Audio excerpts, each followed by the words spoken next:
സ്വാഗതം. അപ്പോൾ നമുക്ക് എന്തായാലും ഓണമൊക്കെ വരികയാണ്. അതുകൊണ്ട് തന്നെ ഓണത്തിൻ്റെ കുറച്ച് റെസിപ്പീസൊക്കെ നോക്കാം. കഴിഞ്ഞ വർഷം നമ്മൾ ഒത്തിരി റെസിപ്പീസ് ഇട്ടിട്ടുണ്ടായിരുന്നു. അപ്പം അതിൽ ഇടാത്ത കുറച്ച് റെസിപ്പീസാണ് ഈ വർഷം ചെയ്യണത്. അപ്പോൾ എന്തായാലും നമുക്ക് ഇന്നത്തെ റെസിപ്പി വടകപ്പുളി അച്ചാറാണ്. അതെങ്ങനെ ഉണ്ടാക്കാമെന്ന് നോക്കാം. അപ്പോൾ നമ്മൾക്ക് ഇതിനായിട്ട് നാരങ്ങ വേണം. ഇവിടെ കിട്ടുന്ന ഏറ്റവും വലിയ നാരങ്ങയാണ് എടുത്തിരിക്കുന്നത്.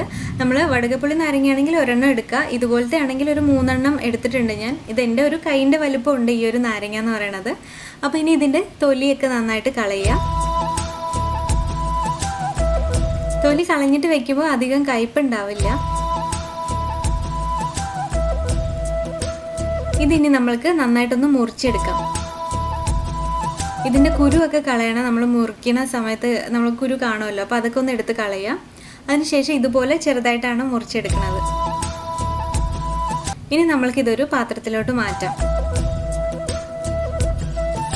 അപ്പോൾ ഞാനിതൊരു പാലക്കാട് സ്റ്റൈലിലുള്ളൊരു റെസിപ്പിയാണ് ഷെയർ ചെയ്യുന്നത്. ഇനി ഇതിലോട്ട് ആവശ്യത്തിന് ഉപ്പ് ചേർക്കുക, പിന്നെ മഞ്ഞൾപ്പൊടി ചേർക്കുക. അളവൊക്കെ ഞാൻ ഡിസ്ക്രിപ്ഷൻ ബോക്സിൽ കൊടുക്കുന്നുണ്ട്. മുളക് പൊടിയും കൂടെ ചേർത്തിട്ട് നന്നായിട്ടൊന്ന് മിക്സ് ചെയ്യുക. കാശ്മീരി മുളക് പൊടിയാണ് ഞാനിവിടെ ഉപയോഗിച്ചിരിക്കുന്നത്. നന്നായി മിക്സ് ചെയ്തതിന് ശേഷം നമ്മൾക്കൊരു 20-30 മിനിറ്റ് ഇങ്ങനെ വെക്കാം.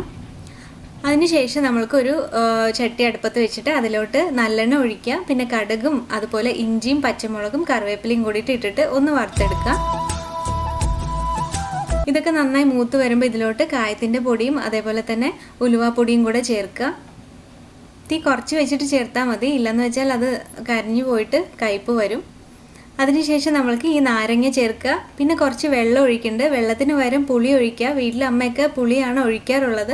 ഇപ്പം ഞാൻ ഈ നാരങ്ങയ്ക്ക് ഒത്തിരി പുളിപ്പുള്ളതുകൊണ്ട് പിന്നെ പുളിയും കൂടിയിട്ട് അങ്ങോട്ട് ഒഴിച്ചില്ല. ഇനിയിപ്പോൾ നമ്മൾക്ക് കുറച്ച് വെല്ലം ചേർക്കണം, ശർക്കര. അത് മധുരത്തിനനുസരിച്ചിട്ട് നിങ്ങൾക്ക് ചേർക്കാം. ചേർത്തിട്ട് ജസ്റ്റ് ഒന്ന് ഉരുകണ വരെ ഒന്ന് ഇളക്കിയാൽ മതി. അത്രയേ ഉള്ളൂ. ഒരുപാട് നേരമൊന്നും ഇട്ട് വേവിക്കേണ്ട ആവശ്യമില്ല. ഇത് നമുക്ക് പെട്ടെന്ന് റെഡിയായി കിട്ടും. ഈ ഒരു കൺസിസ്റ്റൻസി ആവുമ്പം ഓഫ് ചെയ്യുക സ്റ്റൗ.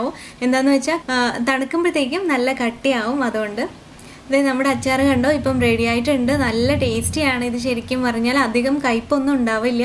എല്ലാവരും ഒന്ന് ട്രൈ ചെയ്ത് നോക്കുക. ട്രൈ ചെയ്തതിന് ശേഷം അഭിപ്രായങ്ങളൊക്കെ കമൻറ്റ് ചെയ്യാൻ മറക്കരുത്. ഈ ഓണം എന്തായാലും എല്ലാവരുടെയും അടിപൊളിയായിരിക്കട്ടെ. എല്ലാവരും സേഫായിട്ടിരിക്കുക. ഇനി നമ്മൾക്ക് അടുത്തൊരു വീഡിയോയിൽ കാണാം. എല്ലാവർക്കും ഒരുപാട് താങ്ക്സ് ഇവിടെ വരെ കണ്ടതിൽ. ബൈ.